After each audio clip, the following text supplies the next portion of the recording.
ایران کے دارالحکومت تہران میں زوردار دھماکہ، 13 افراد ہلاک۔ میڈیا ذرائع کے مطابق ایران کے دارالحکومت تہران میں ہونے والے دھماکے میں 13 افراد ہلاک جبکہ متعدد زخمی ہو گئے۔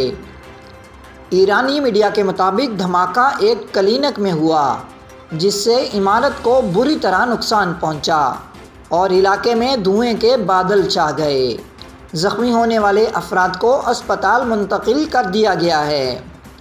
سرکاری ٹی وی سے بات کرتے ہوئے تہران کے نائب گورنر حامد رضا نے کہا ہے کہ دھماکہ گیس کے اخراج کے باعث ہوا۔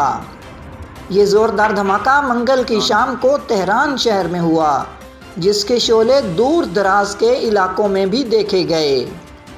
دھماکہ اتنا زوردار تھا کہ اس کی آواز بھی دور دراز کے علاقوں تک سنی گئی۔ ایران کے حکومتی ذرائع کے مطابق یہ دھماکہ تہران شہر میں واقع ایک میڈیکل کلینک میں گیس سلنڈر کے پھٹنے کے باعث ہوا جس کے نتیجے میں 13 افراد ہلاک اور متعدد زخمی ہو گئے۔ واقعے کے بعد علاقے کو گھیرے میں لے کر زخمیوں کو فوری اسپتال منتقل کر دیا گیا۔ دھماکے کے حوالے سے مزید کوئی تفصیلات جاری نہیں کی گئیں۔ واضح رہے کہ 4 روز قبل تہران ہی میں ایک زوردار پراسرار دھماکہ ہوا تھا جس کے بارے میں ایرانی حکام کا کہنا تھا کہ دھماکہ انڈسٹریل ایریا میں گیس ٹینک پھٹنے کے باعث ہوا۔